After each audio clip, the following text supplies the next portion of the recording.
All right, just got my aquarium in the mail. It was well secure. It came in an actual wooden little box. Beautiful little aquarium that we're gonna use.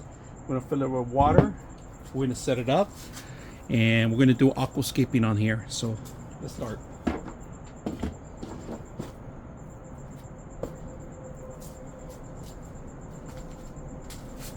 All right, we're gonna actually use this soil. It's perfect for water plants, right? For aquariums. I opened it up, I used some of it. We're gonna use some more to fill up our aquarium and make sure it works. So let's go ahead and do that.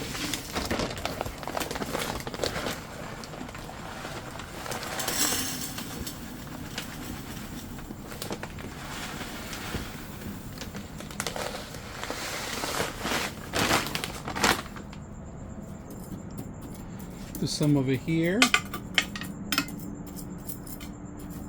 Now we're gonna do gravel or sand.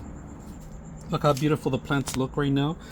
In a couple of days, we're gonna add our creatures. We're gonna dechlorize the water,